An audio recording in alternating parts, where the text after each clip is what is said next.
Hello student, this is Jyoti Saha from Kids Art School. Today we will discuss question answer of class 8 subject science chapter 8. Now first question is true and false.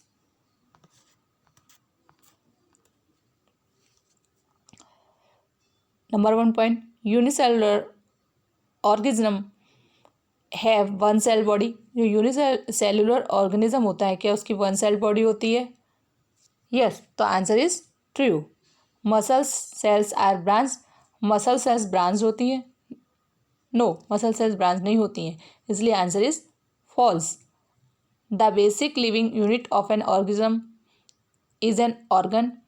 जो basic living unit होती है organism की वो organ होती है? नहीं, जबकि basic structural unit क्या होती है? सेल होती है, इसलिए answer is false. Amoeba has irregular shape. Amoeba का जो शेप जो होता है वो इरेगुलर होता है? यस, तो answer is true. Make a sketch of the human nerve cell. What function do nerve cell perform. आपको क्या करना है? नर्व सेल का स्ट्रक्चर बनाना है और उसके फंक्शन बताना है. फंक्शन क्या होता है? The function of nerve cell is to transmit message to the brain and also to take away message from the brain to the receptor organ. Thus it controls the working of different parts of the body. जो nerve cells होती है हमारी, वो क्या करती है?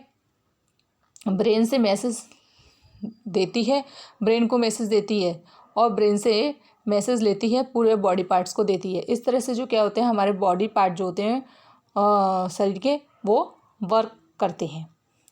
Third question is right short notes on the following. पहला है आपका साइटोप्लाज्म. साइटोप्लाज्म में हमें शॉर्ट नोट्स लिखना है. तो साइटोप्लाज्म क्या होता है? It is a fluid that fills the cells and occur between the plasma membrane and the nucleus. जो साइटोप्लाज्म क्या होता है? उसमें फ्लूइड लाइक स्ट्रक्चर होता है और जो प्लाज्मा मेम्ब्रेन और न्यूक्लियस को के बीच में होता है. Cell organelle such as mitochondria, ribosomes, Golgi body etc are suspended in the cytoplasm. जो गोल्जी बॉडी है, माइटोकॉन्ड्रिया है, ये सब ऑर्गेनेल जो होती है इसमें प्रेजेंट होते हैं. The cytoplasm helps in the exchange of materials between cell and organelles. जो साइटोप्लाज्म क्या करता है? जो मटेरियल्स होता है वो सेल ऑर्गेनेल्स के बीच का एक्सचेंज करने का काम करता है. नेक्स्ट है आपका न्यूक्लियस ऑफ सेल. अब आपको न्यूक्लियस ऑफ सेल के ऊपर शॉर्ट नोट्स लिखना है. तो the nucleus is a spherical structure generally present at the centre of the cell. ये एक स्फेरिकल बॉडी होती है जो कि सेल के सेंटर में प्रेजेंट होती है, जैसे कि आपको पिक्चर में दिखा हुआ है, दिखाई दे रहा है. The nucleus is composed of the following component. Nucleus में कौन कौन से कंपोनेंट होता है? पहला होता है न्यूक्लियर मेम्ब्रेन होती है. ये मैं एक्सप्लेन कर रही हूँ. ये डबल लेयर मेम्ब्रेन होती है जो कि न्यूक्लियस और साइटोप्लाज्म को एक दूसरे से सेपरेट करती है. और न्यूक्लियस में क्या होते हैं? न्यूक्लियर मेम्ब्रेन में न्यूक्लियर पोर भी होते हैं, जिससे कि जो ट्रांसफ़र कर सकता है सब्सटेंस को, जो उसको ज़रूरत होती है ट्रांसफ़र करने की उसको. इसके बाद है उसका न्यूक्लियस. न्यूक्लियस क्या होता है? एक स्मॉल स्फेरिकल बॉडी होती है जो कि किससे बाउंडेड होती है? एक मेम्ब्रेन के द्वारा बाउंडेड होती है. फिर थर्ड पॉइंट है इसका chromosome. These are thread like structure that carry genes. ये थ्रेड लाइक स्ट्रक्चर होते हैं जिन पे जीन्स होते हैं. Gene can contain information necessary for the transfer of characteristic from the parents to the offspring. और जीन क्या करते हैं? जो क्रोमोसोम के ऊपर जो छोटे छोटे दाने जैसे स्ट्रक्चर होते हैं उनको जीन कहते हैं. ये जीन जो होते हैं हेरिडिटी कैरेक्टर को ट्रांसफर करते हैं पेरेंट्स से ऑफस्प्रिंग में. Thus chromosome play an important role in the heritance of characteristics. Okay student, तो न्यूक्लियस में 3 हमने पार्ट पढ़े. पहला है न्यूक्लियर मेम्ब्रेन, सेकंड पढ़ा न्यूक्लियस और क्रोमोसोम्स. अब है हमारा question number 4. Which part of the cell contain organelles. किस पार्ट में हमारे ऑर्गेनेल्स पाए जाते हैं? अभी मैंने आपको सेल बताया था, तो आपको पता है किस पार्ट में हमारे अभी जो ऑर्गेनेल्स हैं पाए जाते हैं. तो साइटोप्लाज्म में उसका answer. Make a sketch of animal and plants and state 3 difference between them. हमको क्या करना है? एक स्केच बनाना है प्लांट और एनिमल का और उसमें 3 डिफरेंस करने हैं. ये आपको अपने आप करना है. Okay student. 6 नंबर का क्वेश्चन है हमारा. जैसे 5th नंबर में दिया हुआ है, state the difference between eukaryotes and prokaryotes. हमें यूकैरियोट्स और प्रोकैरियोट्स के भी डिफरेंट बताना है। तो फर्स्ट पॉइंट है इसका, मोस्ट प्रोकैरियोटिक कैसे होते हैं, यूनिसेलर, सिंगल सेल्स के बने होते हैं, और मोस्ट यूकैरियोट्स आर मल्टीसेलर। ये तो फर्स्ट डिफरेंस हुआ। सेकेंड डिफरेंस क्या है, the nucleus is properly defined due to the absence of nuclear membrane. इसमें जो वर्ड थोड़े आगे पीछे हो गए, मैं फिर से रिपीट कर रही हूँ, आप ध्यान से सुनना और लिखना। The nucleus is poorly defined due to the absence of are nuclear membrane. इसमें जो प्रोकैरियोटिक होती है उसके न्यूक्लियस में न्यूक्लियर मेम्ब्रेन नहीं होती है, जबकि यूकैरियोट्स होता है उसमें क्या होता है, the nucleus is well defined and surrounded by a nuclear membrane. जो न्यूक्लियस होता है उसके चारों तरफ एक न्यूक्लियर मेम्ब्रेन पाई जाती है। अब है आपका ये दो डिफरेंस आपके यूकैरियोट्स और प्रोकैरियोट्स में मैंने बताए। क्वेश्चन नंबर 7 है आपका,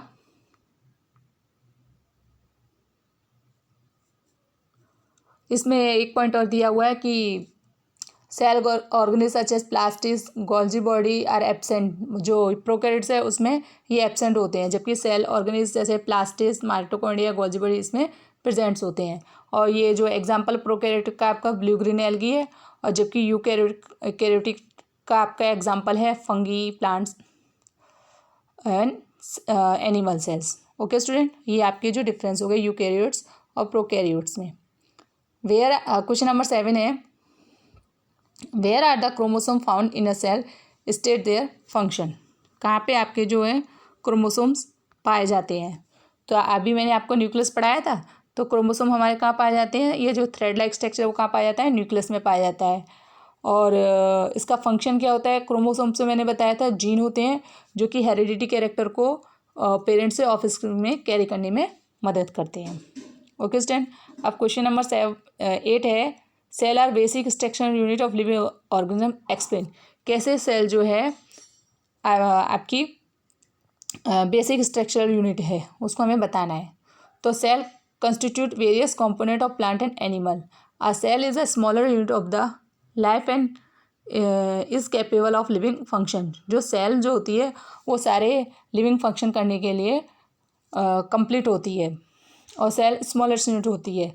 sales are the building blocks of life. Cell जो होती है बिल्डिंग ब्लॉक्स होती है लाइफ की। This is the reason why cell are referred as the basic structural and functional unit of life. इसीलिए जो है सेल जो है हमारी बेसिक स्ट्रक्चरल यूनिट है लाइफ की, स्ट्रक्चरल और फंक्शनल यूनिट है लाइफ की। All cells vary in the shape, size and activities a perform. सभी सेल्स जो होते हैं अपने शेप में, साइज में और जो काम करती हैं वो एक दूसरे से डिफर होती है। In fact the shape and size of the cell related to the specific function it performs. फिर भी वो एक दूसरे से रिलेटेड होती हैं जो वो काम करती हैं।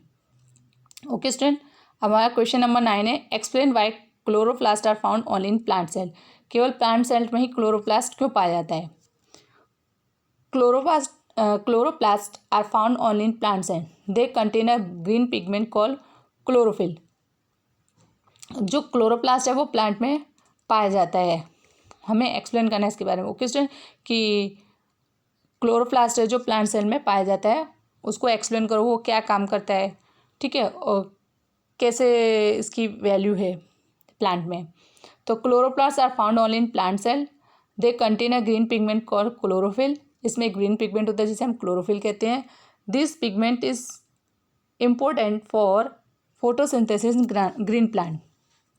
और जो ग्रीन पिगमेंट है क्लोरोफिल वो किस में काम आता है वो फोटोसिंथेसिस में काम आता है। This chlorophyll pigments trap solar energy and utilise is to manufacture food for the plant. ये जो आपका क्लोरोफिल है वो क्या करता है, सोलर एनर्जी को ट्रैप कर लेता है, सोलर एनर्जी को ट्रैप करता है, जिसके कारण जो प्लांट है ना अपना फोटोसिंथेसिस का काम कर सकते हैं। नेक्स्ट है आपका question number 10, complete the cross words with the help of the clues given below. जो यहाँ पे क्लू दिए हैं उसके अकॉर्डिंग आपको जो वो सॉल्व करना है इन क्लू को। एक्रोस में दिया है this is necessary for photosynthesis, तो फोटोसिंथेसिस के लिए आपको क्या नेसेसरी होता है, क्लोरोफिल होता है।